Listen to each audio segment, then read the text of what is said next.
What up, my fellow Survivor lovers? Welcome to Survivor Historian, part of the Challenge Historian podcast feed. I am your host and born again Survivor superfan Jacob Hollaball, and with me, as he is every week to dive into this season of Survivor, is the great and wonderful Tony Lance. Tony, how we doing this week? Not too bad at all. I am officially COVID-free, which is nice. Woo! Back among the living, and I feel like I have a new lease on life now. It was one of those illnesses where you think, I don't think I'll ever feel good again. This is my life now. But then as soon as it's gone, you're like, I will take advantage of every day that I have left before me. Love it. Well, glad to hear that. I am, however, as we talked about before hitting record, but to fill the listeners in, very ironically woke up this morning with completely unannounced back issues and no signs as to how or when or what happened or anything. But as we are going to talk about someone in this episode who had very much more unfortunate back issues than I am currently having, but I'm trying to empathize my best with Randen here. So I'm doing this episode. If you notice that I'm not moving at all, for those watching, it is because I'm actively partially can't move that well and trying not to move at all the upper half of my back. So one of us is on the mend, the other one goes down. Maybe next week or the week after we'll find a fully healthy podcast for you.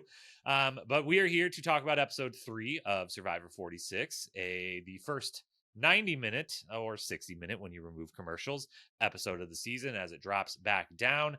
And we're going to be talking about a lot of the same characters we have the first 2 weeks because the focus has not shifted. Before we begin, though, quick programming reminders for those in the challenge circles. We've had huge news over the last week. They left to film season 40, so I've got an instant reaction to the cast, the 40-person plus 8 alternate cast of season 40 of the challenge is up and available if you are interested in that. And we'll of course have All Stars 4 coverage coming somewhat soon. We've got less than a month until the debut of that, so April 1st, 9 days out from the premieres, when I'll get you your season preview. Is the off season continuing for challenge fandom over there, Tony, or do we have anything coming up between now and All Stars coverage? Between now and All Stars coverage, we will have our Zara episode out, and we will do like a preseason for All Stars 4 as well. But other than that, I think we're kind of relishing the downtime, knowing that there won't be much again for a while. So it's nice to kind of I think everyone's sort of independently changing their setup because we have the downtime and we can kind of like actually work on it, rather than a lot of the times I have great plans for the week of, oh, I'm going to change this, and this. And then like Friday night at 11 o'clock, I realize that I haven't done it, or I've done half of it. So I have to put everything back the way it was rather than move forward. So yeah, so I think for the video viewers, you will see some new setups from some of my co-hosts, and I believe myself as well. Okay, wonderful. Love it. Yeah, that's good. That's a good use for the off season time, and definitely can use a little downtime in the world of the challenge because it's going to be an absolutely massive year with All Stars 4 and season 40. Gonna, as we talked about before we came on, the challenge maybe taking the crown back from Survivor for the year, pending the results of the rest of this season of 46 and how it goes.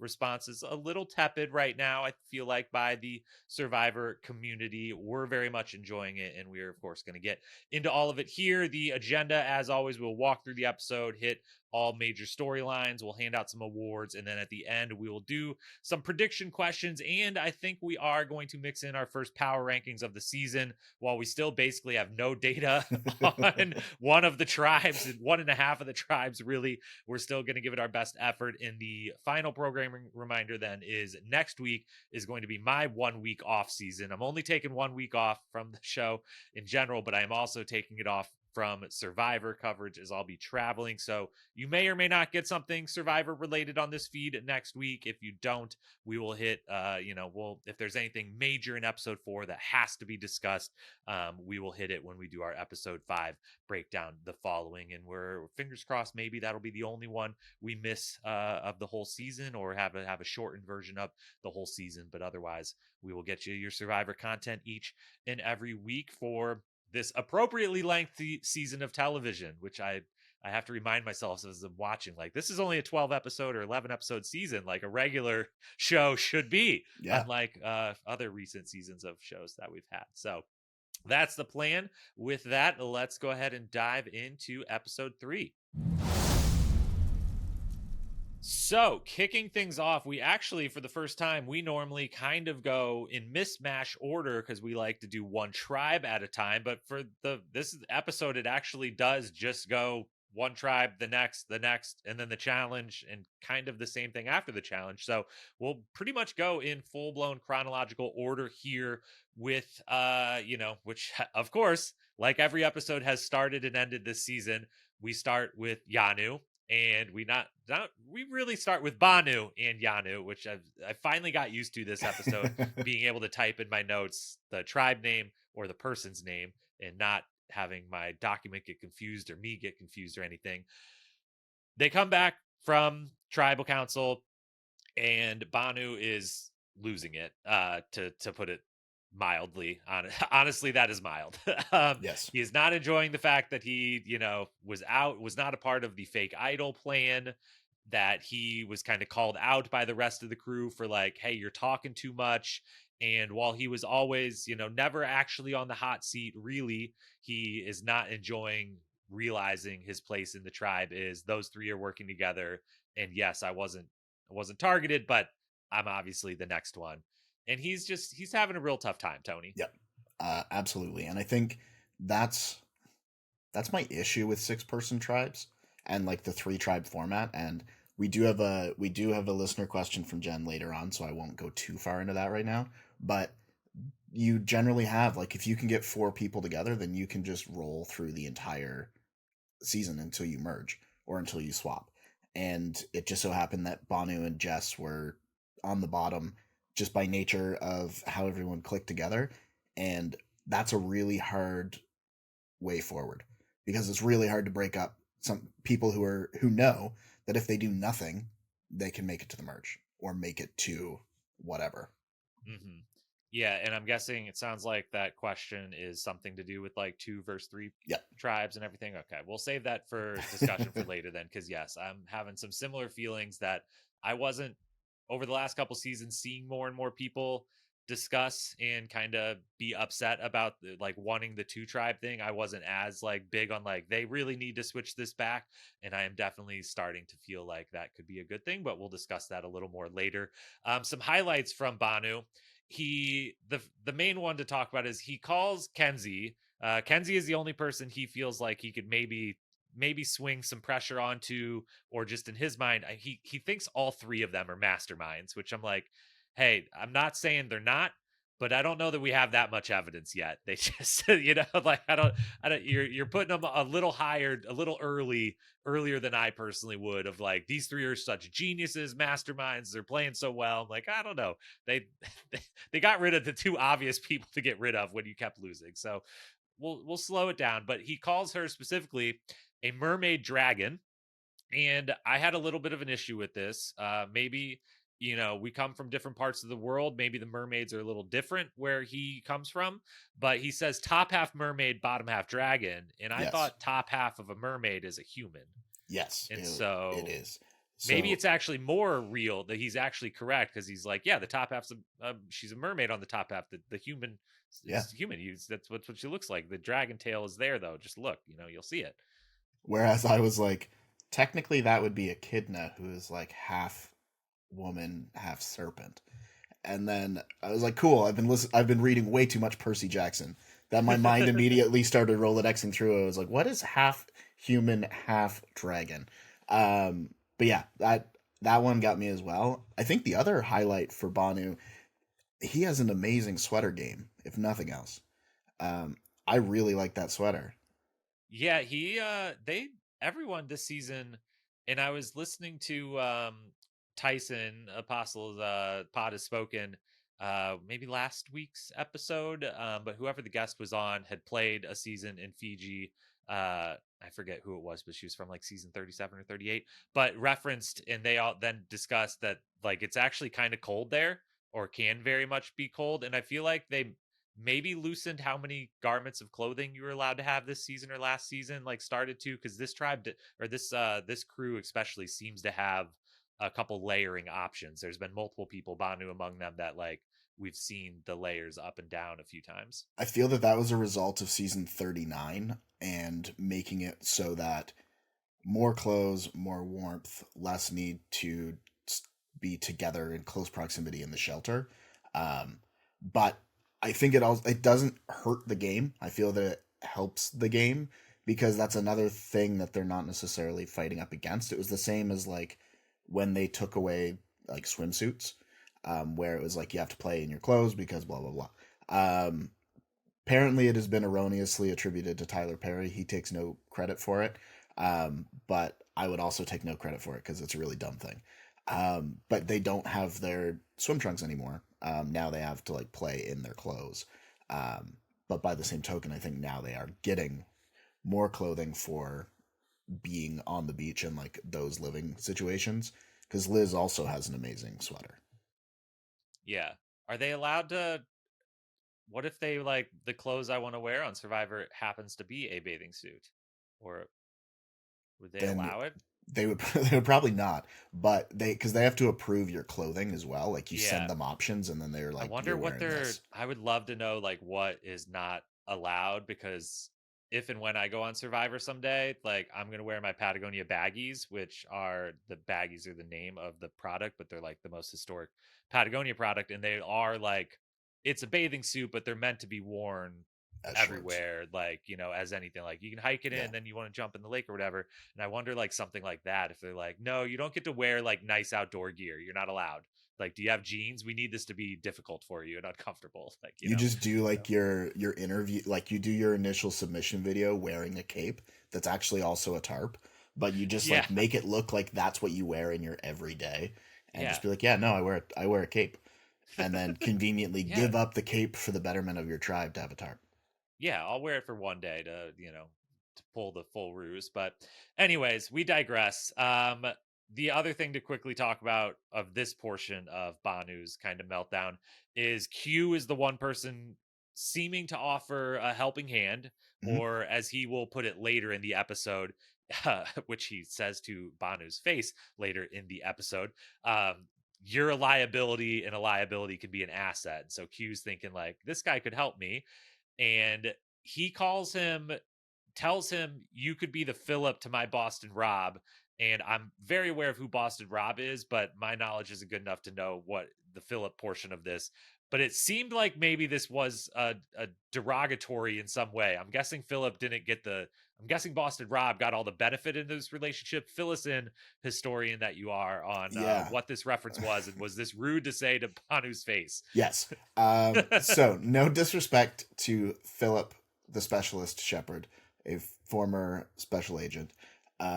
So says he, and so I believe was verified at one of the like one of the live reunions, by one of his like former coworkers. Because it was like throughout the entire season, they're like, "Is this guy really a special agent? Like, was he ever a special agent?" He was not the most strategic player. He Boston Rob kind of like latched onto him pretty early, and he was kind of a lackey for lack of a better term. He did come back for fans versus favorites too, and played with Malcolm. Um, Same deal, just like a strange dude. Um, and he was like everybody gets a code name, and like he was one that they totally had to rein in because he would just say things. So I understand the reason for the comparison, but I don't. As a fan of Survivor, I don't know that I would feel that it was a great compliment to be told that I was the Philip Shepard to somebody else's Boston Rob. I also think it's interesting that in that analogy, Q also views himself to be on the level with Boston Rob. Yeah, it sounded like something that you should have said in confessional and would be fantastic, but Yeah. you shouldn't say to the face of someone who is maybe the biggest super fan we've ever had in the history of the show. Because he, uh, we'll talk about later, his level of super fandom is, well, actually, I'll reference the one part. There's two parts of it. We'll mostly talk about it later, but he does at the beginning of this when they all like tell him, like, you got to shut up at the tribal councils. Yeah. He literally says, it's Jeff Probst. I can't lie to Jeff Probst. Yeah. And he's like, means it. And we'll cover that he really means, like, I'm not allowed to lie to that guy later, because he thinks quite highly of Jeff Probst. But let's move on and let's go back in time, because the episode goes back in time Yeah. with Siga. We finally get my girl Jem. We finally get her. And Yep. we learn something about her, get to spend some time with her, but it's on day 2. It says 4 days ago, and it had went from Yanu day 6 and then says 4 days ago. So I believe Siga day 2. And Jem, it's a a quick recap of, hey, just so you know, this tribe that we've never got to spend any time with, she found the Beware advantage, and eventually has, if it's a full tribe, they're all out looking together, and she very, I think, pulls it off in the moment. Seems to have really pulled off the, I found it and I swiped it with no one noticing, no one knowing for the better. And then also seems to pull off, we'll see, maybe someone did actually wake up or not, but getting up in the middle of the night to go dig up the box and learn that somehow she read that thing in pitch black Yeah. darkness, but It's reads pitch the black. I clue. can't find what I'm looking for. Allow me to read this in the dark. Yeah, which I'm like, I think maybe the camera at that point maybe helps you with the little, Yeah. helps a little light. That camera was in there pretty close, so I think trying to get the glow on it, but reads and finds the same thing everyone else has, of you have lost your vote and you will get it, but we can't tell you. We'll give you the clue for the idol once you have lost, and you will have between the losing of a challenge to the tribal council to find the idol and get it and secure it and get your vote back. And so yeah, we get it's just like a quick breeze through, like, here's a quick 6 minutes on Jem and Siga, and stuff has been happening. We just haven't had time to tell you yet. Yeah, it's very reminiscent of 41, where you didn't see Heather for like the first 6 episodes, and Erica, who was the ultimate winner, was barely seen in the beginning, and like that was part of why people kind of questioned her game initially, because they didn't see anything. But at that point, I had read something from Heather where she had said to production, like, after, like, while she was watching it back, she's like, did I do something, like I'm not there? And at that point they were very focused on the new advantages and things like that. So because her game didn't play into the advantages that were being found and used and discovered, that for that reason she wasn't really in it. So the same thing I said as soon as they went 4 days ago, like, oh, this is how you know that you've got a criminally underseen tribe, when you have to go back 4 days to show the stuff that happened at the same time as the things that you showed from everybody else's camp on the first 2 episodes. Yeah, and those first 2 episodes being 90 minutes of content, 2 hours in total, where it's crazy that they weren't able to fit that in. But I'm not complaining about any of the things we saw. And so yeah, she if they ever lose, um if Yanu ever wins or gets second and someone else is on the hot seat, we've got, at this moment in time, 2 people waiting to try to finish a Beware advantage. By the end of the episode, it'll be back to just one person, unfortunately, waiting, although we don't know. I think you might have some more info from I listening do. to the exit interview, Got some so dirt. we'll get to that. And we'll just go right to Nami right now here. Hunter's very handy, it turns out, Yeah. Tony. We saw in the last week, we saw the next week on, and we're like, wait a minute, Venus is like gonna turn her attention to Hunter. Like, what's going on? We've just kind of seen Hunter in the background of, like, everyone likes him, camp counselor, whatever. This time we get kind of spotlight on Hunter, and 2 things stand out before we get to how handy he is in the bed he builds. I appreciate someone finding their passion in life and, like, Yep. actually living the life they want to, and that brings them joy. Absolutely amazing. does not take away from the fact I was pretty stunned to learn this guy was like top student going to top medical school, and his sister, who's a teacher, was just like, "Hey, you're in town. I randomly need a substitute teacher." And this was pre having, I don't know, maybe just don't have qualifications. Like, you could just do it. Could you go substitute teach for me today? And he just falls in love with it. He's like, screw medical school, screw being a doctor. This is great. I like teaching. And so then he became a teacher. And so again, amazing, Yeah. wonderful. We need more, really, we need more teachers. We need more really capable, awesome people like Hunter being teachers. That's great. I was just a little shocked by the turn of Yeah. events in the backstory. I think that he is probably one of the first people, at least new era, who has absolutely leaned into the I'm a provider, this is my role. I don't have to like quote unquote strategize based on what we've seen so far in the edit. But that he's leaned so far into that role to actually hide the fact that he's super smart. He's done all of these puzzles for the camps that he's running, like for schools. And then on top of that, he's done all of these challenges. Like, it looked like it wasn't even his house. It looked like he was like, hey, yo, MTV Cribs, take a look at the Survivor storage room that we have on Fiji where all of the puzzles are kept, because he had everything and it was all like itemized. Everything had a place, and you could see, like, you can just look around the room and know what all of these challenges are from. And And guess who doesn't have a 3D printer, Carson? yeah, did it with Someone wood. put in the sweat hours for this, all right? Someone didn't just type it into a computer. It's like, I can't imagine how much time he spent building all this stuff. I was blown away. Well, yeah, not only that, but like he just like seems to have this very natural air about him for just being, like you said, being handy. But also, you can tell now, even just with that little bit of backstory, not that it's necessarily been shown, but it just gives so much more information about everything that he's doing on the beach right now. Because the first episode, you look at it and you're like, okay, so like, this is the dude who's here, exactly what they're saying. Like, he likes the adventure of it, he's an outdoors guy, like, this is his deal. And no, he's definitely the floating duck on the top, feet kicking underneath. Like, he knows exactly what he's doing. And he's also super smart to not tell anybody that he knows how to do the puzzles. Because that's what happens every time. After they do a puzzle and somebody does it super quick, Jeff's like, wow, how'd you do that? And you're like, oh, I did it at home. Yeah. Can't never say it. Nope. Definitely a good move. And I think he's the one that would maybe go to the furthest level of, if we're in first, I'm gonna like not do the puzzle as fast as I don't remember if he's even been on the puzzle team yet. I don't believe so. I don't think he has, which is no. also really smart. Like, don't step up to do it, don't whatever.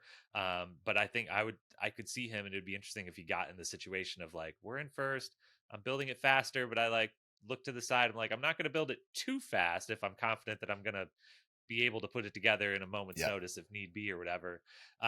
His most of his handiness we see comes from building a bed, and I'm blown away at how great the bed looks. I don't know where he got the rope.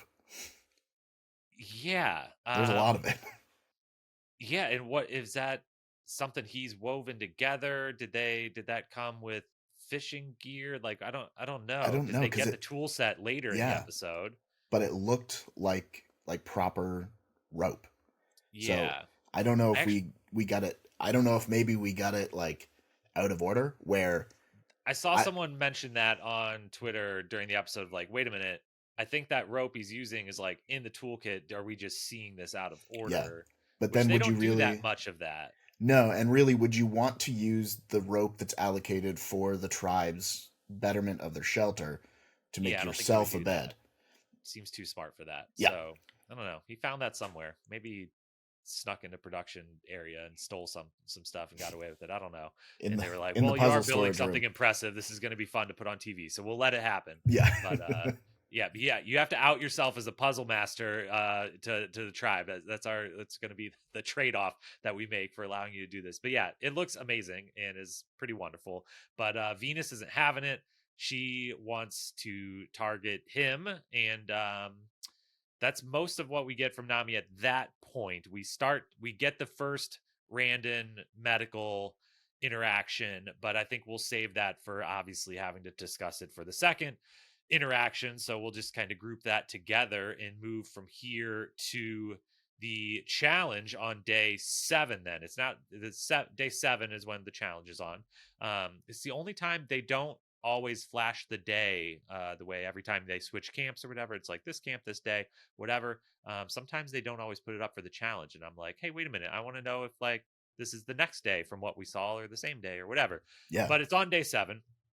And speaking of Hunter, still again, I had in my notes he goes full Jonathan on this Yeah. one. It's been a few seasons since I feel like we've seen someone like win a team challenge, not on their own, but like, you know, he lifts every single person over the log and then has the brilliant move of like, Tevin, you guys pull him, I'm gonna hang on to you, bro, like we're going over together. It was pretty fantastic. And then, you know, digs up everything on his own and does all the bags on his own and basically goes like 5 for 7 in throwing the bags on top. And Nami, while they were in last for most of the challenge, it was like they're finally not going to win or maybe even get second. And then nope, here comes Hunter and they win yet again. And now they're 4 for 4 on Yeah. challenges, right? Yep. Kind of 5 or yeah, 4 for 4. Yeah, for 4 for 4. Yeah, and I mean, I love these challenges. These are the types of immunity challenges or reward challenges that I absolutely love because there are so many variables that it's next to impossible for a tribe to just fully dominate the entire thing beginning to end. Because you do start off in the water and then you've got to go do the climbing portion, then back to the water, and like you're digging, and then you're doing, it's not a puzzle, it is basically a carnival game, but you have to know, like, you have to have people who can do all of these things that you can't necessarily practice for combined. Like, you're not going to be able to necessarily practice swimming out to the things, jumping off the blocks in really terrible water. Like, half of the people fell versus actually jumped. And that barrel thing, like, if you don't have height on your side, like, if you have 4 short people, you're really going to have to game that thing hard in order to do it. Because even if you look at how Siga got Charlie over at the very end, basically all of them just lifted their hands over as much as they could. And then whoever he was actually able to hold on to was who latched onto him and pulled him over. Yeah, it's not easy, that is for sure. And yeah, even like the good, like it's like, yeah, like Hunter came up with this like really good strategy to get the last person over. Yeah. Really hard to execute. Like pretty, it's wild that they were able to actually execute, as I almost just pulled my computer off of the I was going to say, you table got here. super excited. Yeah, gotta watch my feet down here. Got all the cords in all the wrong positions. But yeah, so they win, which and they win, the reward is like this crazy toolkit, and it goes to what we talked about some last week of like this. It seems unfair. Like it just seems like this is gonna happen. Like if one tribe loses the first Yeah. 2 and one tribe wins the first 2, like it's a wrap because they just are so, the compounding advantage of all the stuff that they have is Yeah. just astronomical. And I can only imagine by next week Hunter's gonna have them like a full blown, like we got chairs over there, we got beds over there, we got your shower over there, whatever. It's very Wendell. Like, as soon as I saw that they won the toolkit, I was like, I want to see what Hunter is able to build for these people. Because, like, Wendell Holland, like, he had decked out their entire camp. Like, they had even just things they didn't even need. It was just, like, dumb things that they decided to build because they could. But that's the thing, too. And I know we will get into it later, but, like, when you've got 3 tribes and you've got the sweat versus savvy in order to gain the bare essentials in the beginning, and now you've got that, even if like your flint wasn't taken, I know flint is dire, but you can make a fire without flint. You can't like cook food without a pot. You can't fry coconut without those items. Like, you need that. So as soon as you start that ball rolling, it's much more difficult. Whereas with a 2 tribe season, it will bounce back and forth a bit. But where you're so depleted and you go so quickly from 6 to 4, then even if everybody else is rotating their tribe, you're still getting people like at their peak performance within the confines of the season versus a tribe that's being beaten down that still has to compete in their entirety.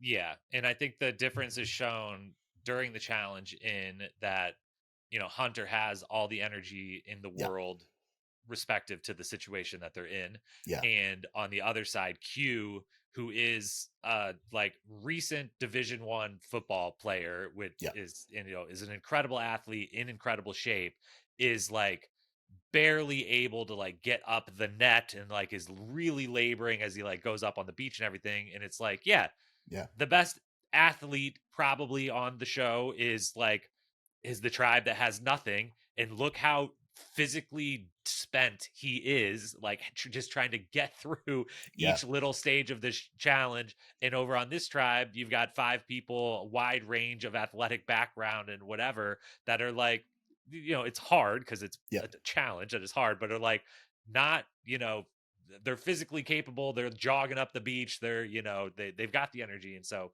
it's a very clear shot as they literally went from Hunter to Q at one point. yeah, And I was like, damn, yeah, they've got not like literally nothing in the tank versus the other team that, like, compared to us sitting in our homes, not on an island, have nothing in the tank, but compared to Survivor players have, a pretty well stocked tank still. yeah, And so Nami wins, and well, Siga makes the comeback, and it comes down to Q versus Charlie. Tiff and Ben get a throw in here, there, but both teams kind of keep reverting back to Q and Charlie being the yep, throwers, and Q cannot hit the final shot, and Charlie does, and Vanu loses again. And at that point, while we kind of had alluded to, obviously, it's in the back of my mind that Randen might get pulled here. yeah, When they lose, I got very bummed, just from a, like, not even for them, although, the nice human in me is like bummed for them, like this clearly sucks, it's not how you yeah, want your Survivor experience to go. But as a viewer, I was just kind of like, really, like, do we yeah, have to, so like the rest of the episode is going to be Vanu again, like we for the third episode we're going to yeah. spend over half of the episode because of the loss and everything. Like, I would have loved Sika to lose just so like we could spend some time with Sika's camp, and, Well, and yeah. like get caught up and not have to do 5 days ago next week on That's next week's that's the thing show. is it's like unfortunately become the Yanu show because we start every episode with them because they're coming back from tribal. We end every episode with them because they're going to tribal. And then we still get them peppered through the rest of the show anyway because you still need to see what they're doing versus the other tribes where I've noticed even more this season and probably for this reason when we see who loses the challenge, they tend to go back to another tribe at least for a moment. Even if it's just fleeting, like obviously with the journey there's enough coverage of what everybody saw, blah blah blah. But in previous episodes when Yanu has lost, they'll quickly go to the other tribe for a moment Yeah, and they then showed switch Nami over. celebrating. They Yeah. showed Siga briefly, yeah. Which hopefully doesn't mean that this is a trend that is going to continue for further episodes beyond this. We'll get to predictions at the end. But yeah, they have Journey, and Nami makes the choices and critically decides to send Bhanu from the Vanu tribe, which is the biggest pick. I think that's the right pick from their standpoint of like, I think they could probably clearly tell maybe who's on the bottom, and also they probably, they didn't know how much information they were going to get out of this guy, but maybe had some idea that like that seems like someone willing to talk. Yeah. Maybe. I think so. I believe Liz was sort of agreed upon either ahead of time or like very quickly that Liz would go. But then I Well, of believe my course you pick your best understanding, person. You got to yeah, pick the greatest, you got to pick the talker, right? Yeah. But then I believe that she was mostly in control of who she sent. In Randen's exit interview, he said like I don't recall much of a like conversation about it. It was sort of Liz's deal, but he also said like with the pain that I was in, I wasn't totally focused on who was going to the journey. Um, but I think that Ben and Bhanu were the ideal picks because Ben is somebody who is not going to insert himself into a conversation when he can see how the conversation goes. So it's a good opportunity for someone like Liz to be talking to somebody like Bhanu to get that information if that is her intent. But it's also just good because those two people were very receptive to what Bhanu was going through. And I don't really think it was necessarily a matter of we're going to squeeze this sponge for as much information as we can, as much as it was, this guy is going through some stuff and he definitely needs to have something, like someone that he can talk to about it that won't directly impact his game right now on his tribe. So I think that they were able to see that and just step back and be like, look, we can be the void that you're going to yell into. Rightfully, they used that information when they went back to camp, but I don't necessarily think it's the worst move for Bhanu, because really it shows his willingness to work with somebody else as soon as they get to emerge, if they get to emerge and he's there. And it lets them know what's going on with that tribe so that they can correctly navigate the game even if he's not there.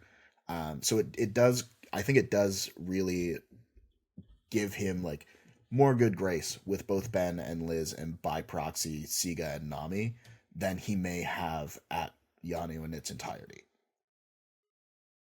I kind of agree. So I knew this was going to be like, our sticking point. Well, I agree that like he is in the position where he should tell them everything, and he should be, you know, making an alliance, and he should be thrilled that he got picked for this and everything else. It's just his execution is obviously, he's not thinking any of that through. He's purely having an emotional experience for the entirety of what we see through this episode. He is fixated on the fact that like he's already lost, his torch has already been snuffed. There isn't anything, like the game is over for him. And yeah, and so like I found it fascinating to like watch Ben and Liz's faces of like, we do want to like, it goes from like to first level of like, we're good people and this guy's having a tough time and like we're gonna support him, to like I feel like they hit a second level of like, okay, we're really just gonna stand here because like, whoa, like I don't really know what to do. Like I just met you, I'm gonna try to be nice, but like I no longer even have something supportive really to say back, almost, because I'm kind of like knocked back at like how far this is going. And there's like one time where they kind of start to try to have like a conversation, and it just turns back to some more tears, and Liz is kind of like, should we just like hug, and should we just like maybe not even try to really like do much here? And Ben has to kind of talk him through like, we're gonna draw, and like it's a good thing you like actually got the blue thing, like you can get like you can get a reward or whatever. I was bummed that the game they then play wasn't, I feel like Ben and Liz would have both totally been up if it was some game where it was like one of us gets a reward and we could, if we wanted to, like agree to play nice 100%. And kind of give it to one person. They would have been totally down. But the part where I disagree with your assessment potentially is I think they saw enough that like, I don't think Ben or Liz would want to work with Bhanu if they get to emerge, outside of maybe one vote where they're like, hey, this guy is on the bottom, you know, potentially. And so like we could get one of the other three out right away. But I think they would say we could use him for a vote, but like whoever their alliance is would be like, we don't want this guy as like a full-blown alliance member, because he would need to we're gonna end up in the same situation they did of like, if he's not at the top and he's feeling any sort of negative about his positioning, that's going to happen again, and someone else is going to be the listening. And so like, I think it was so much from him that he maybe went through those stages with them of like, oh, this is great, we're getting this info, we could use this guy, he could be a part of our, and then like, maybe actually we couldn't, maybe we don't want part of the Bhanu experience, we want to tell him that we love him and we're rooting for him, but I feel like they're turned off from maybe wanting to work with him if they end up on a beach together. Potentially. And and that's one of the things that depends, is because we've only seen Yanu go to tribal, we don't know the dynamics of the other two teams. Idea. Like they don't either. Like they don't know where any alliances stand, right? So they could have alliances that don't actually hold up at a single tribal council, but they don't know. And that's the disadvantage of not going to tribal, is invariably there is always going to be at least one person that doesn't totally jive with the tribe, and that will be the person that would have gone home first. But then you have somebody who makes the merge because they don't ever go to tribal, and then you've got a number and you're perceived to be a strong 6, but really you're an okay 5, and you don't know where that one outlier is going to go. But if you also sacrifice your person that you're like, I'm not really sure, then that can just kind of keep the ball rolling and you can just get picked off. Because right now, jumping ahead ever so slightly, like we've got 4, 5, and 6 for tribes now. Um, so even if they merge like next week, then Siga is actually going in with with a group that could go right through. But we already know that there's 2 small alliances of 2 or 3 small alliances of 2, and the 2 in the middle are actually perceived to be in both of those other alliances. So Yeah, which, and now we also know one person, we barely get it, but we do get Ben lying to his tribe about what yep, happened, which I actually thought he came up with like really the good. right lie Yeah, to work. And it's um untraceable. it's untraceable, yeah, because Liz is the one who, she didn't get to play, and so she wouldn't know that if they ever ended up on a beach together, she wouldn't have the info to say, no, actually we did this or whatever. And he's taking the, I think, proper gamble of Banu's probably not going to be here. And if he is, so be it. I'll deal with it, but he's kind of taking the calculated risk that the only person who could out me here isn't gonna be here at all, and isn't gonna be around my tribe between now and when I like get through Yeah, this disadvantage that I now have. And so, like, there's no reason for him kind of not to. And I think yeah, he comes up with the best lie that sounds believable, of describes a game that would be something they would do on a journey, and says, the twist is like, I don't know if I got it right or not. We'll get to the next tribal and I'll either be have a given an vote or not. advantage in the voting booth, or I will walk up there and not be allowed to vote, and I won't know until then. And I think that's actually like very believable and very smart. So I like, but then So we also don't know, because we spent so little time with them. Maybe if we'll he find told out he anyone. did tell the guys, like, hey guys, this is the real thing. Maybe he doesn't. We'll eventually learn a little more about where are those connections, if we ever see them have to go to a tribal council. Well, that's the thing too, is like I feel that Ben is most likely to tell Charlie, which is actually the worst person to tell because he's one of the 2 in the middle.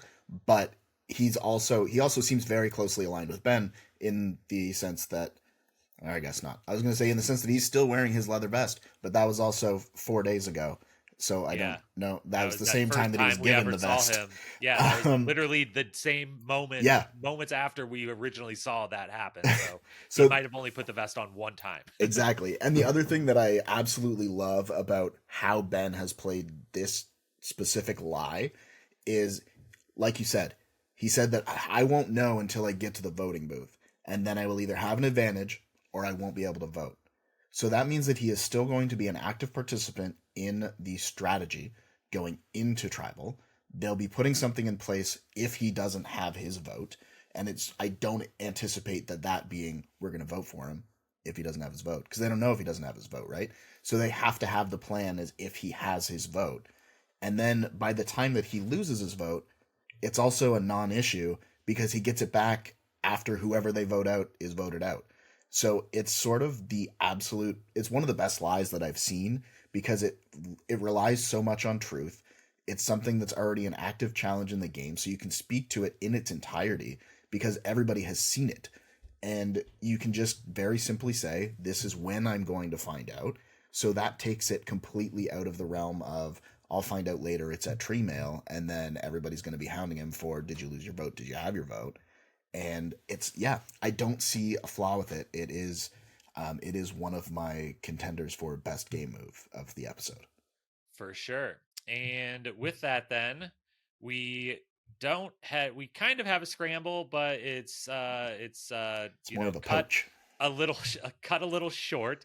So let's talk first about, we do go back to Nami, and it is because we unfortunately have Randen medically pulled from the game. We had skipped over before, but he Yeah, wakes up the morning, has some back pain that has caused full blown, like, can't feel either of his hands, can't really move that'd be one of them terrifying. much at all, is very nervous, as he should be, of like, what the fuck is going on here.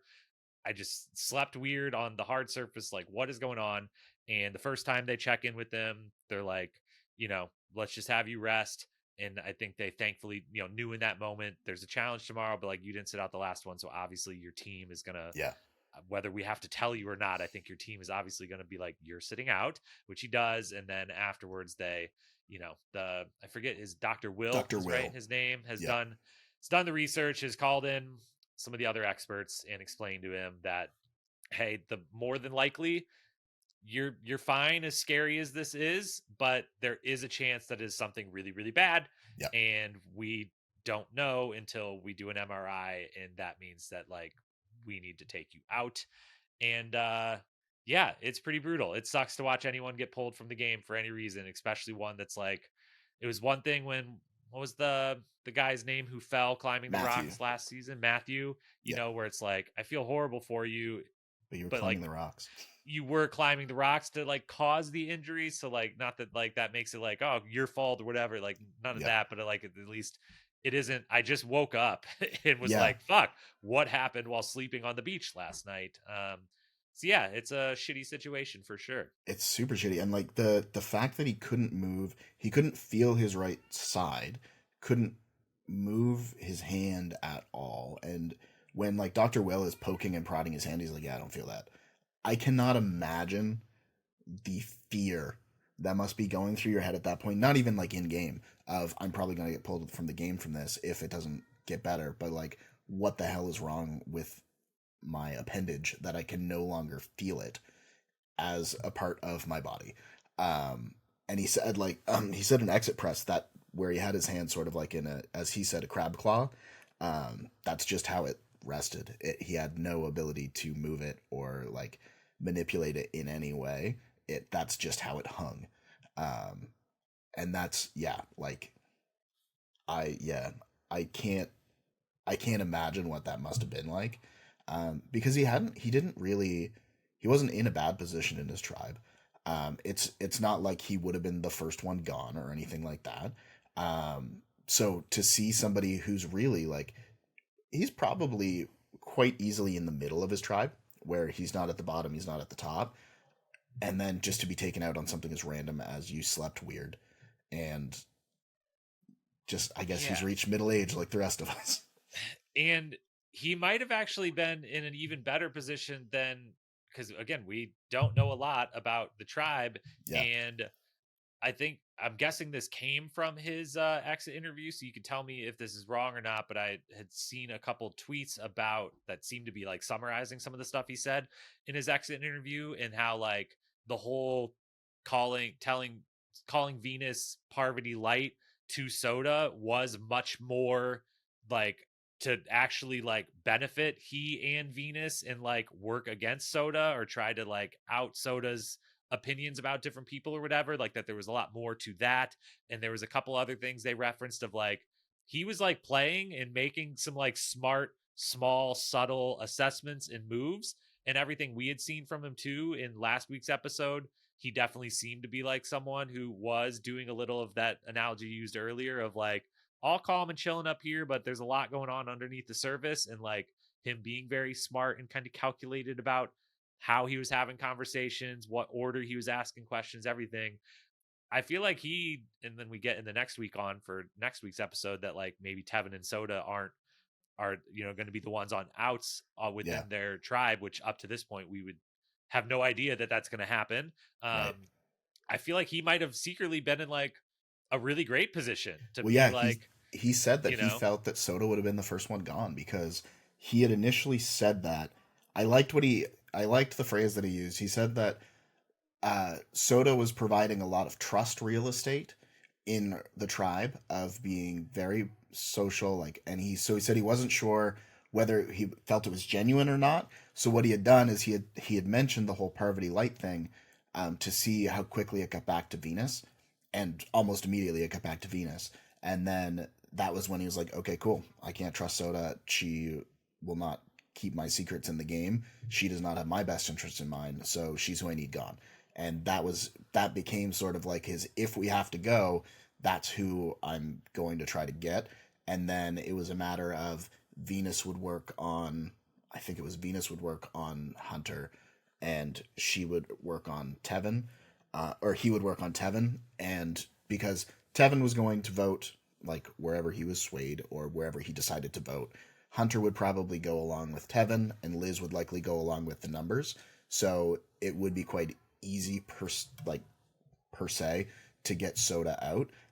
He did also say something that was really interesting in his exit press, is that um, Liz is playing a really smart and really social game. So the things that she's saying, like the as he said, the lifestyles of the rich and famous, is all very intentional. In the sense of lowering her threat level to mask her social game by saying those things that clearly puts it out there that, much like Tevin had said, like, I don't know what you're out here for, but I'm out here for the money.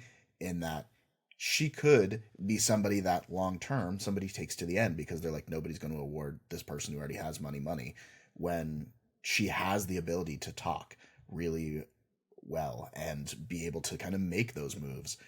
But again, we don't see that. We see, like, as you and I have said, like, how is she going to last in the game because of the things that she says? They're great for quote of the week, but they're not great for being in game and playing. But Randen seemed to think that that was, like, they were very intentional things that were said to kind of take away from the fact that she's playing at a higher level.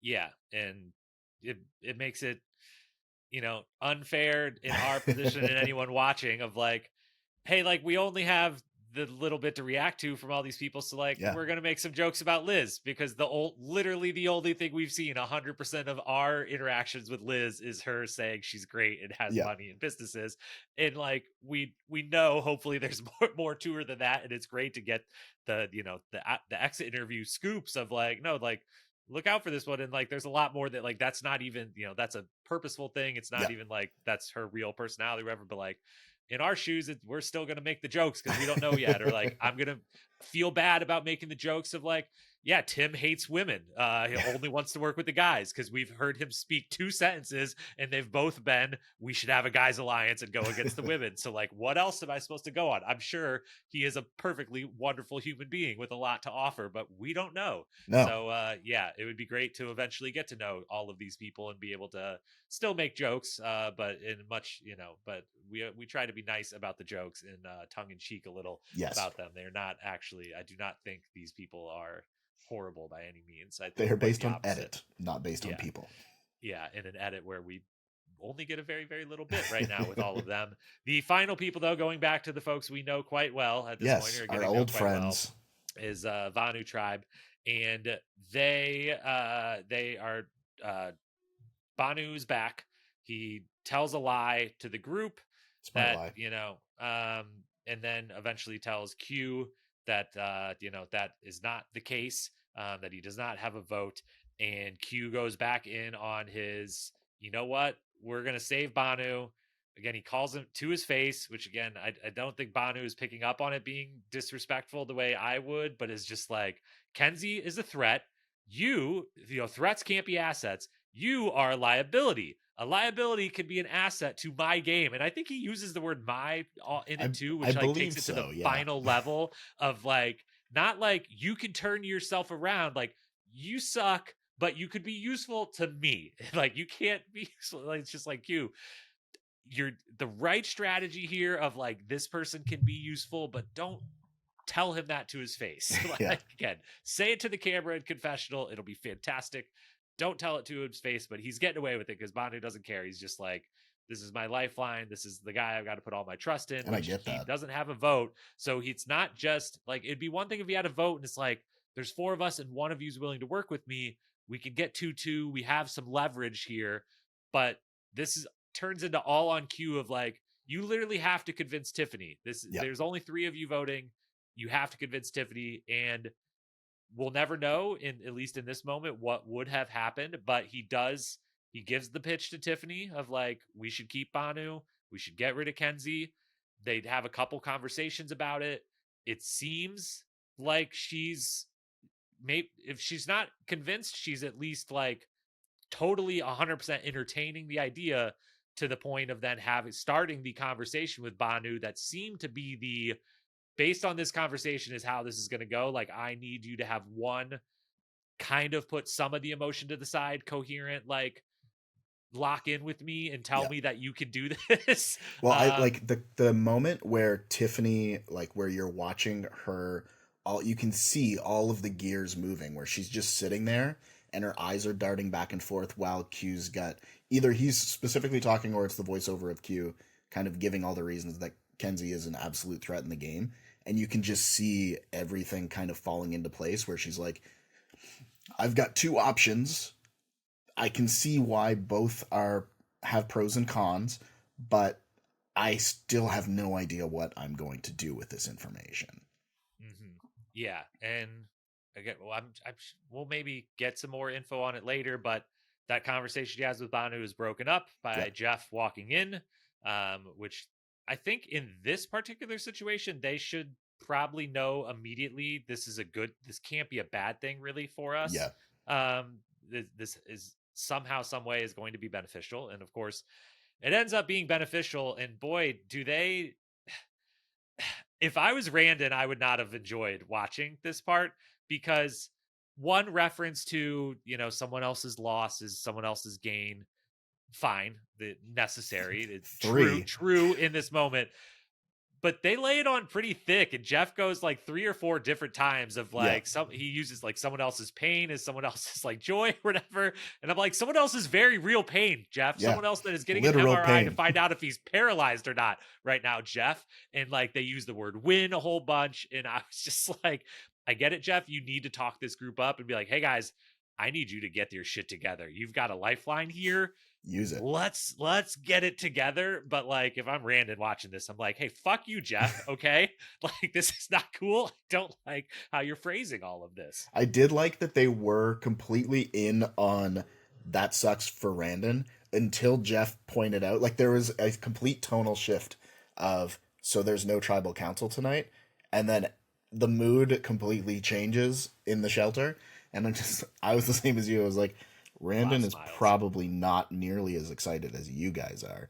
And Jeff even points it out. He's like, you guys are here and excited because you don't have to go to tribal. You don't have to lose another team member.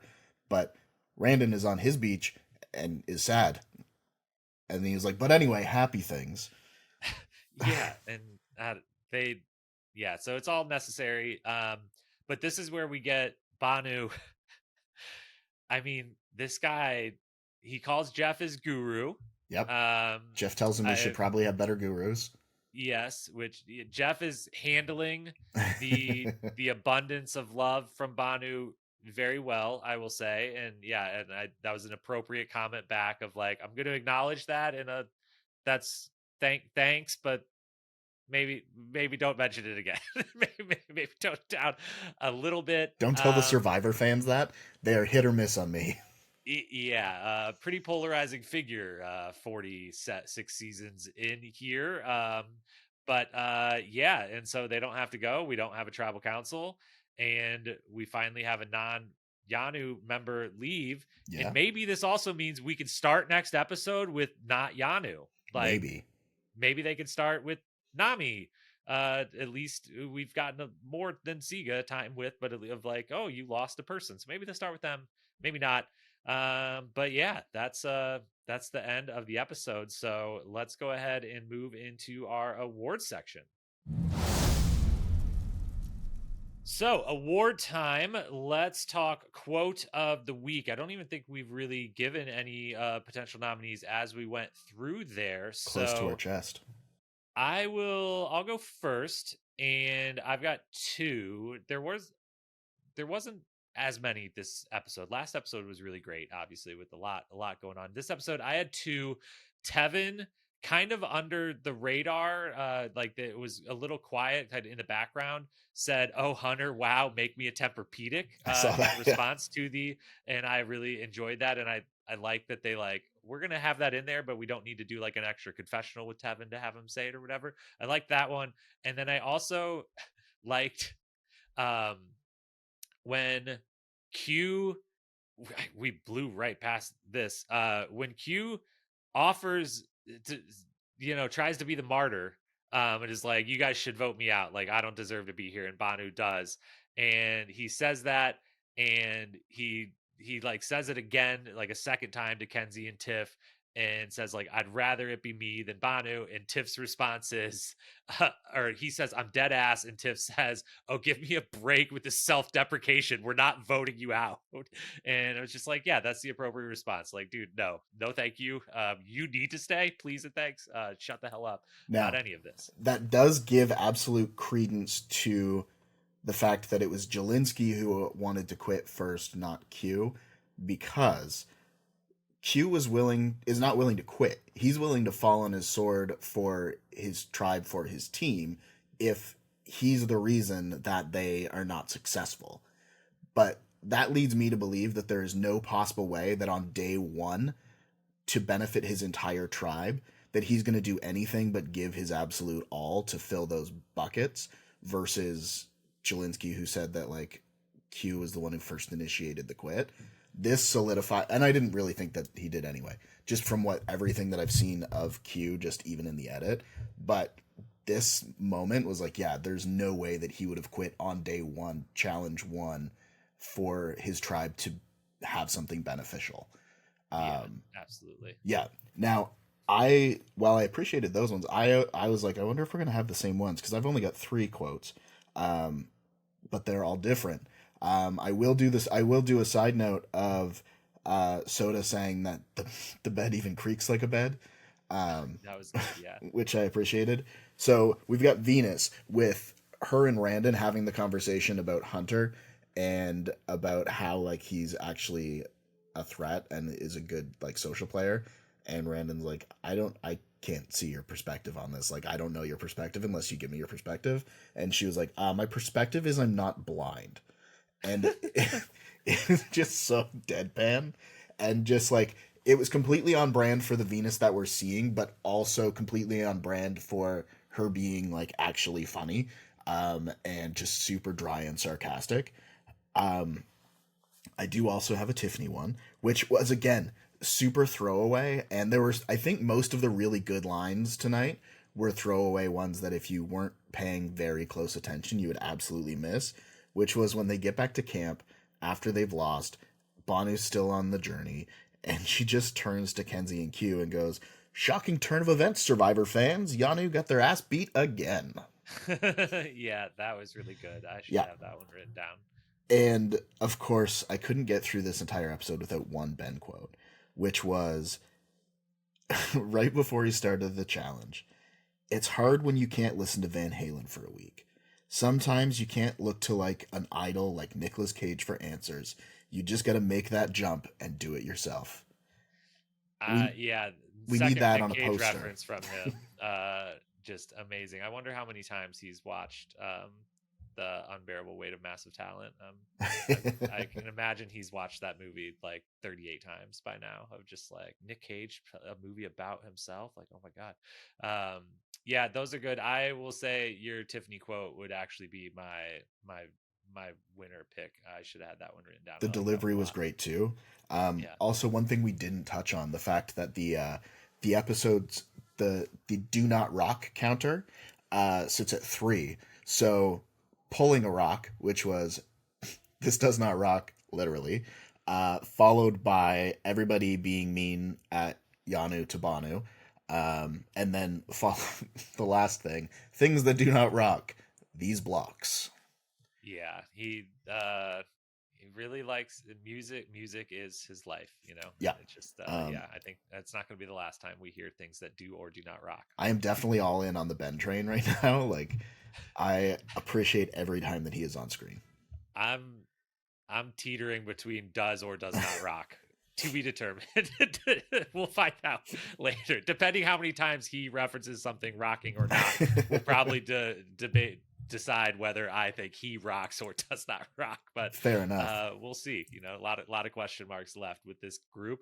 What about then favorite moment? I think so. We discussed the mermaid dragon was pretty good. I was having a hard time with the Banu experience, to be honest, throughout the episode and just how much it was. But the one that worked on me really well was early after he does the dragon mermaid thing, when Q kind of like tries to pump him up and gives him a nice little speech. right when Q walks away, Banu's like feeling better. But he like turns right to the camera and talks to the camera person who's standing right there. And he's like, oh my gosh, that was amazing. But wait, what if that was the girl's plan? The girls planned that and made Q come and do that. And then like, now I fell for it, and maybe he likes me, but no, maybe he actually just likes, no, maybe he doesn't. Oh, I don't know. And he just like goes through like 17 different scenarios in like 3 seconds. And I was like, that one was actually like endearing and funny and stuck out from the rest of it, that I slowly but surely was like, man, I'd really like some content that isn't just this guy having a real hard time and not enjoying himself, because it's getting a little tiresome otherwise. But I like that one. And then I think I had one other one on here. Oh yeah, also very quick, subtle moment that just flashes by, but it I rewound because I was like, is that what is going on here? When Tiffany and Q are talking and trying to decide near the end, like, should we vote for Kenzie or not? And they say something, like, Kenzie's just so like good socially. And it cuts to Kenzie and Bhanu sitting cross-legged face to face. And she is holding his hand against her cheek and says, I'm really glad we met. And like, if you just took that 2-second clip out of context completely and just showed it to someone, you would be like, oh, is this from like The Bachelor or some dating show? Like, these two are like, are they in love? Like, what is going on here? And I was just like, whoa, that went by in a second and a half. But like, geez, Kenzie, like I don't know, like, it's nice that someone's being nice to Bhanu on your tribe, but I don't. He runs with ideas and things in his head. So I don't know. It just caught me off guard that she's just like, I'm really glad we met. And she's like holding his hand on her face. I was like, that was you. Yeah, you're ingratiating yourself with everyone on the cast. So that was kind of a what the fuck moment for me. But I was like, you should have given us more than the 1.5 second version of that. Those were some of my standouts. What did you have?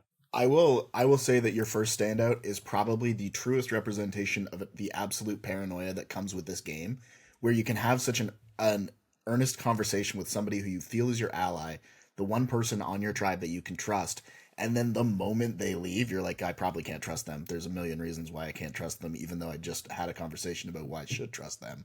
Here's all the reasons. Then my other one was honestly like Hunter's flashback, because I went from knowing that Hunter was familiar with the game, but not from preseason interview stuff, but not knowing the full extent of how much he was putting forward versus how much he was keeping back. And that just made his whole character arc so much more interesting to me. And I really loved that we had it. And then also, I legitimately just wrote anything Ben did for my other. Ben really rocks for you, man. He is that person that if this was a heist movie, he would be the guy in the van, and I will always relate to the guy in the van. That is always me. Sarah makes fun of me because anytime we watch like an ensemble anything, it's either the guy in the van, or like if it's a medical show or anything like that, it's usually the coroner, or like it's that strange character that will be completely endearing to me right from the jump. And yeah, this was definitely a good episode for me, being like, you know what, I can 100% get behind Ben. The other thing too is like he's so in. I'm gonna use him. I didn't want to say in tune because I was like, no, he's the music guy, and then my brain wouldn't give me anything else. So he is so in tune with his emotions as well, which is really cool to see, and we're seeing it a lot this season, both with him and Charlie, where they do put those emotions on Front Street, and like they're not. It's not something they try to downplay. And he even said to Banu, like, emotions are totally fine. Like, you are totally valid in having the emotions that you are, and if that's what you need to like work through, then that's what you need to work through. So I really appreciated that, like, just as a moment, because so often we don't get those moments specifically from men on reality shows. So it's like a nice change of pace, especially when he's just like when it's that guy. Yeah. Well, let's talk about Ben and Banu a little bit more, because I think they're they're the winners of the next two awards for me. Best gameplay, I think you laid out perfectly earlier. Ben's lie, I think, stands out as far and away the best gameplay in this episode and so far of the season. I think I don't think there was really anything. There wasn't a lot of gameplay otherwise, that goes down here because there's not even a vote or anything. So I don't know that there's anything else that even Jem stands to. seemingly didn't tell anyone about the advantage that she has. Or yeah, I guess if she actually did get away with one, taking the thing with no one seeing and then finding it in the middle of the night with no one noticing she left, that is expert gameplay as well. So yes, thank you. I forget they're even there. Yeah. So yeah, I wrote next to it, I reserve the right to withdraw this reward once more footage is released. Yeah, if we know in real time 4 days later, everyone knows. Yeah. Yeah, so Ben, best gameplay. Worst gameplay, yes, emotions are great, and we should all be, especially the males, should be better at expressing them and comfortable with them. But when you're playing Survivor, you need to be able to find a way to check them down or weaponize them even better, or just be a little more strategic with where and when you are working through them and sharing them with everyone. And I just think Bhanu this episode, again, while Q's, I feel like Q has the proper assessment and just not very good delivery of different assessment parts of the assessment, but like Bono's just a super fan who is out there to make, the million smiles, not the $1,000,000, which was, I liked when Ben was like, it was so cheesy, but in this moment, like it still works. It still hits. Like it works. But Nita is clearly like not really playing the game so much. Yeah. Or like can't get to a place where he is comfortable enough or like calm enough, or he's just so fixated on, I've already lost, it's already over, and this means so much to me that now that I'm fixated on it's over, I can't get out of that spot. He's not really playing the game, and he's not offering the people around him much to work with in the way of, this doesn't have to be your game, you don't have to be the next out. So there was no glaring like, this person did this and that was a horrible idea this episode. So I got to give Bhanu the worst gameplay of just kind of not being able to play the game. So I'm going to like add on to that but pull from different pieces. So one of the things, and I don't know if he could have, and it just wasn't shown because it didn't end up playing into the actual journey. In the voiceover, he said that he didn't want the blue rock. He wanted the white rock because it was important for him to go back to the tribe with the vote that he had, or the option to play the shot in the dark. When Liz gets the white rock and they get the blue rocks, like Ben says, as would be his read, you get a chance to change your fate in the game. Like, fantastic. My worst move for Bhanu is not asking Liz if they can swap rocks, because I bet they would be allowed. I assume they would be allowed. There's nothing explicitly says that like once you pick it's done. I would say if all three of them can agree that he switches rocks, then that's fine, because I would almost think that if he got the white rock and somebody else got the blue rock, that somebody would have said, this is more important for you than it is for me. Do you want the opportunity to get an advantage? So not asking that, but then of course right to withdraw if later it's found out that he couldn't. But I feel like it would have been something that they would have been amenable to, for him to say, you know what, I don't want the opportunity to win reward right now. Right now, I need my vote and I need the opportunity to play the shot in the dark. If it comes to it, can I have the white rock? I feel that was a missed opportunity, but I don't know how it would have played out. I don't know if it would have been allowed. The other aspect of it is, it's something that Q said, but I'm attributing it to Bhanu because he said that he said it. When they're talking, when he's trying to give all the reasons that Bhanu is a better person to bring forward than Kenzie, he says, like, Kenzie is in it to win the game. She is here to win Survivor. Bhanu said that he wants to make the jury. Like, that's what he wants from this experience. He does not necessarily want the money. And then, of course, I want to win $1 million hearts, not $1 million, which he seems to be doing, which is great for him. But to say specifically, I just want to make the jury, I don't know how well that, like, endears you to your tribe, because they know that you just want to make the jury. So if you just want to make the jury, does it really matter who you work with to make the jury? as long as you do it, because your goal isn't making it to the end and winning. Your goal is to just get to X point in the game. Um, and then the third thing, which was when he went to Kenzie and he's like, would you please work with me? Like, I don't have anyone else to work with. For one, not necessarily true because he's got Q. But the other thing was when he said, I don't, because she said, well, what's your plan? Like, I'm always willing to listen. He says, I don't have a plan and I don't have any names to say, or I won't say any names. So he knows the moves he needs to make in the game, but he doesn't seem to have the follow through of being able to do that next step of actually putting something into play. Like, even if he went to Kenzie and said, like, we need to get out Tiff because X, Y, and Z, then at least he's saying, this is a plan that I have. I think you and myself and Q can work together to get Tiffany out. Even if it blows up in his face, he's still at the bottom of his tribe. So, for different reasons than you, but still a lot of small moves that then become like a bigger issue for worst Yeah. move. And he shouldn't have even talked to Tiffany or to Kenzie, because like his one potential plan could have been like getting her out. So it's like you should not talk to her, because then if your only plan saving grace is like convincing Tiffany to join you and Q, then like you can't pitch Kenzie on either of Tiffany and Q. There's only the four of you, so yeah. Episode MVP, I mean, Bhanu is the star of the episode, but I will give the MVP to Ben, because I think he was entertaining in the moments he was on, and also had some of the good gameplay. And I just think we've gotten enough Bhanu and Vanu tribe, regardless the first three episodes, that someone else deserves to get a little love in here. So I'll give my MVP to Ben. I am also giving my MVP to Ben, Nice, there for we go. exactly the same reasons. We are back on track. Yeah, I mean, like you said, playing a stellar game right now as far as like this episode's concerned and all the moving pieces, and then very enjoyable as a player on a show. Yeah, for sure. All right. And with that, let's head to talk a couple predictions, listener questions, and a final power rankings. All right, two questions, and then we will do our listener question and our power rankings. First one, will Vanu lose again next week?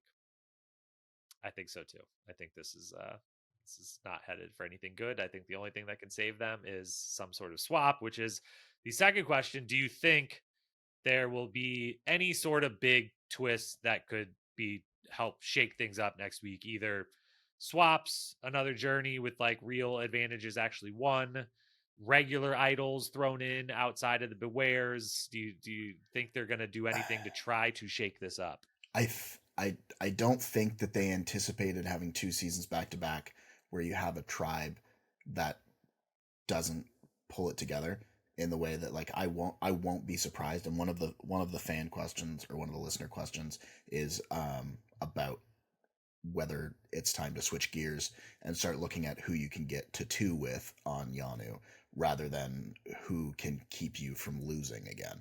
Um, I think that that's what's going to happen is that we're just going to keep losing Yanu members until they have two and they're split between the tribes.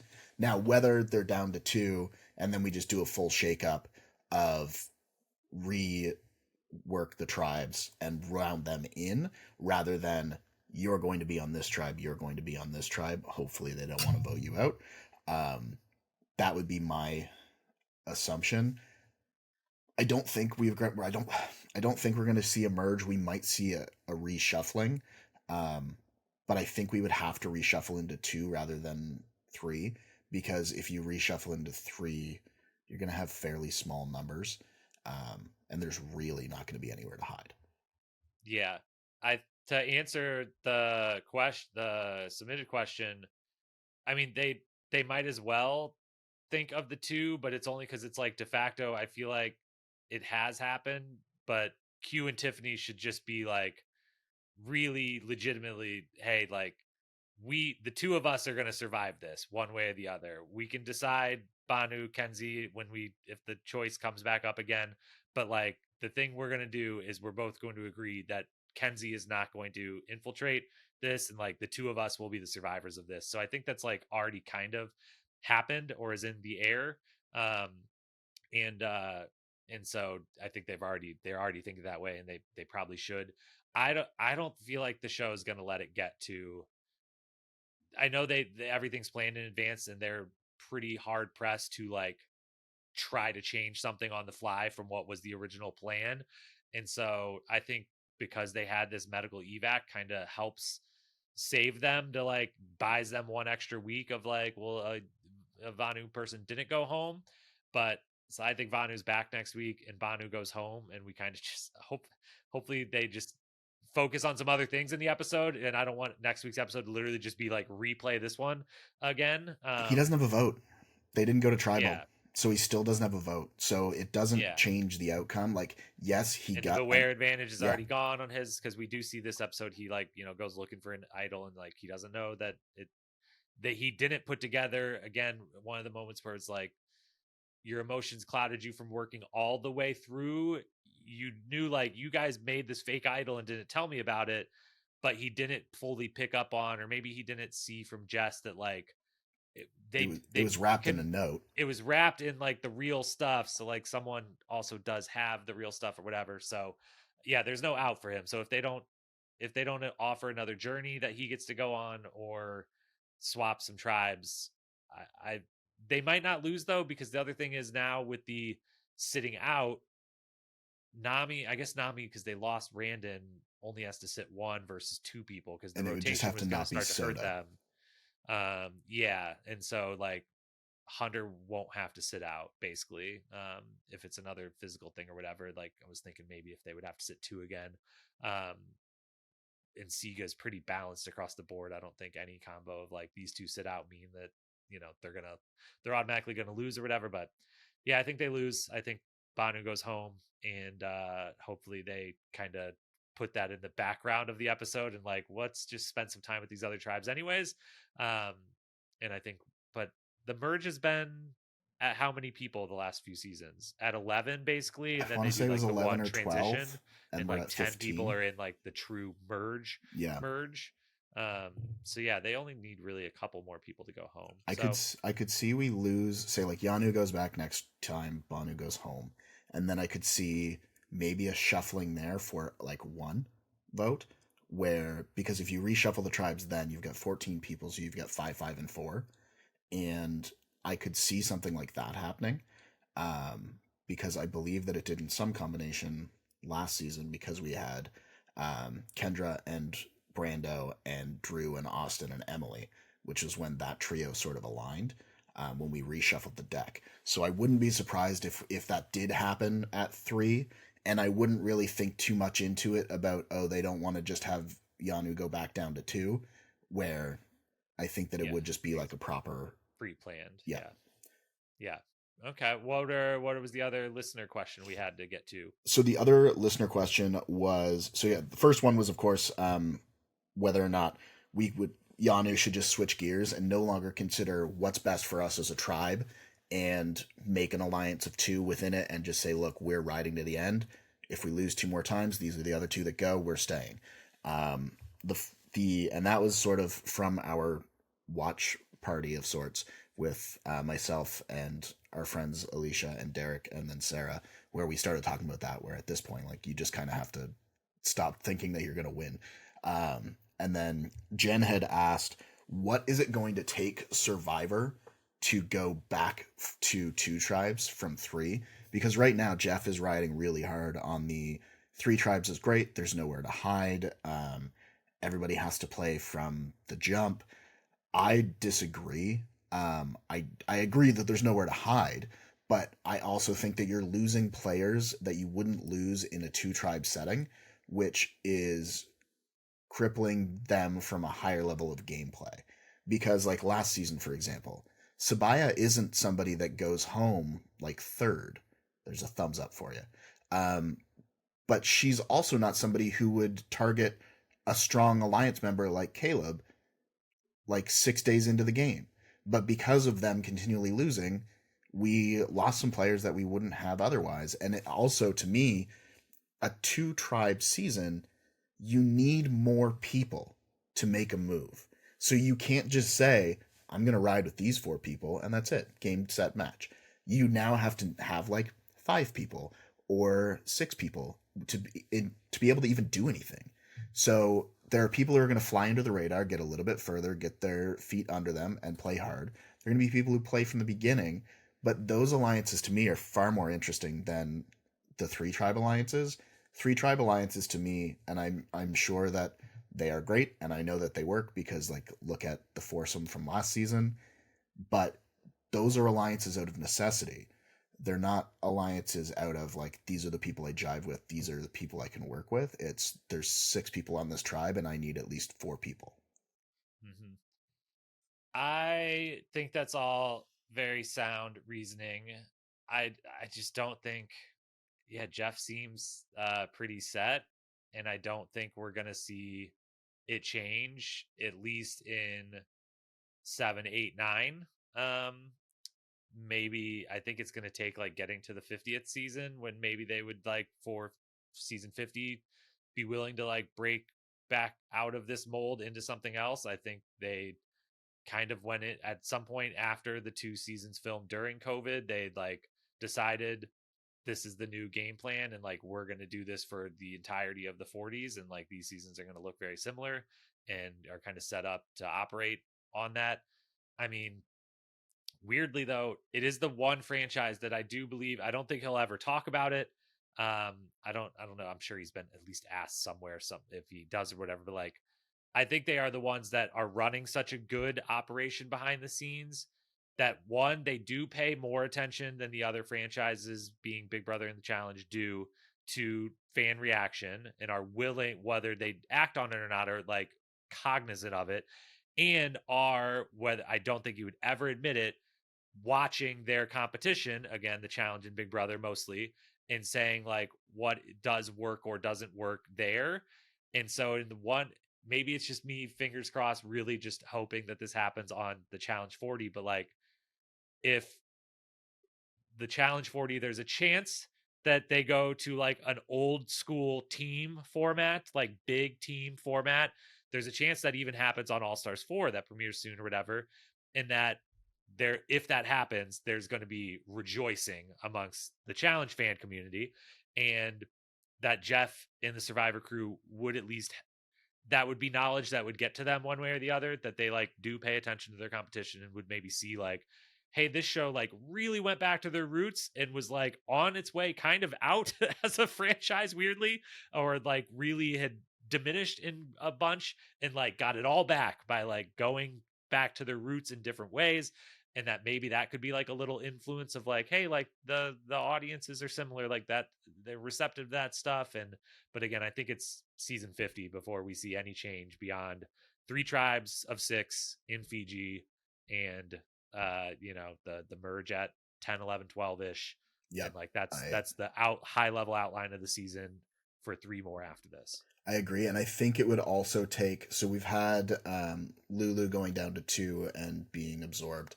I think it would take Yanu and then one subsequent season of this 3-person tribe dynamic, making it to the point where they actually have to split into 2, because that didn't happen previously. It didn't happen for 25 seasons, right?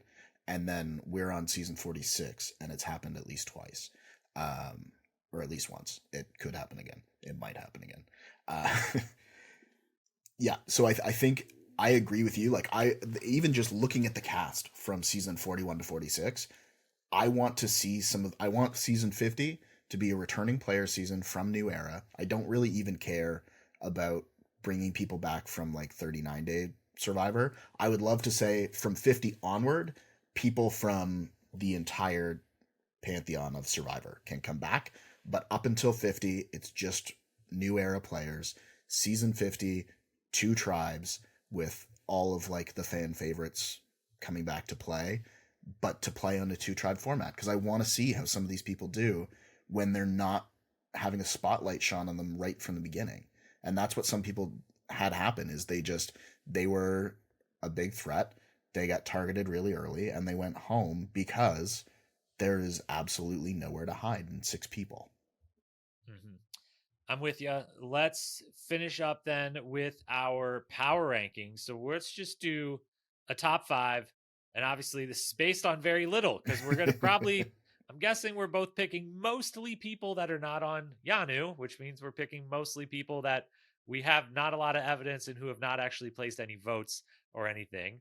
But we're still going to do it. So do you want to go first or do you want to go second? I'll go first. Okay, let's hear it. So Tevin is in the top spot, followed by Wow, Maria. okay. Maria wasn't really in this episode at all today. Literally not at all. Yeah, Not there. she was My winner pick did not exist in this episode. she was in the previously on. I saw her there, and then I did not see her again. Ben is right in the middle for me. It just depends on how the next couple of episodes go. Followed by Hunter, because I think that he is the dark horse of that tribe, and I think that he's leaning hard enough into I'm the provider, I'm not social, I'm not strategic enough that it can get him further in the game to where puzzles matter. And if it's individual immunity and he hasn't shown his hands that his cards that he can play in an individual game with puzzles, then I think he's set. And I do have a Yanu person, not just because she's my winner pick, but I do have Tiffany there because I do feel with a hidden immunity idol and with relationships with both Kenzie and Q and seemingly Bhanu, that she has positioned herself in the best possible spot for making it to, at the very least, the merge. All right. And I'll go reverse order so that I can agree with you on. I had Tiffany in the 5 spot too because I think she is actually going to be in a really good spot. I do think she's going to for sure survive to the merge.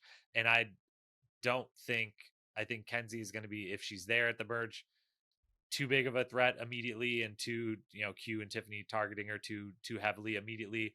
And I just think Q, from what we've seen of how he's handled this situation with Bhanu, like has the right ideas, has the poor execution. So I just would see that maybe catching up to him at some point. So I've got Tiffany 5, and then the top 4, I've got Maria 1 for sure. I feel so good about my winner pick. And I have Charlie number 2 because I believe they showed us that connection for a reason. And so I like those two from the Siga tribe and from the Nami tribe. I have Liz in my 3rd spot Fair enough. because I just feel like Tevin and Soda is going to be too volatile, like too early. Yeah. Or is too on the radar too early for me to be like, they can call it Tevin. I definitely feel way better about like being able to, like, it isn't really anything too much right now, but we'll see. So I considered having him in there, but I've got Liz because I feel like she is under the radar on that squad. And from the behind the scenes stuff, we're learning of like maybe is playing a solid game and really is just filling the spot I would have had Randen in if he didn't get medical. Yeah, I think Randen would have been my 5 too. Kind of the top guy. And then I've got Hunter there in 4th just because I feel like if he gets to the merge, he at least is showed in this episode is going to be a really well-rounded person who could I gave the Jonathan reference earlier, but like could be I could win 3 immunities in a row, individual immunities in a row here to like further my game and like gain power and build alliances and everything. So I've got to have him in there too. So I've got Maria, Charlie, Liz, Hunter, and Tiff. And really I just have Maria, Charlie kind of in tier 1 of like, I feel like they're the best positioned, and those other 3 the next tier below them. Yeah, I've got Liz and Charlie were the ones that I was like right on the cusp, and I was like, I don't know how to move these people around to a point where I can include everyone that I feel strongly about. But yeah, I could absolutely see Hunter doing like a Ben Driebergen like last portion of the game complete idol run. I feel like he has it in him if he gets there. Yeah, and I don't even need to have seen it to know that he's gonna win fire making. So don't allow him to get to the final 5 where you're like our only out is throwing him in fire, because he's clearly definitely capable of that. So that is episode 46 or episode 46. Thank goodness it is only episode 3. Episode 3 of season 46. Again, next week potentially will be a short episode, potentially will not be an episode for my 1 week off season that I'm giving myself here. And but one way or the other, we'll be back with continued Survivor coverage. in the future. And shout out to everyone listening. Thanks so much. Subscribe as always to this show, to Challenge Fandom. Send in questions, either YouTube comments, DM Tony and I's Instagram, or in the show notes below. If you got questions, we would be happy, thrilled to answer them. And otherwise, until we speak again.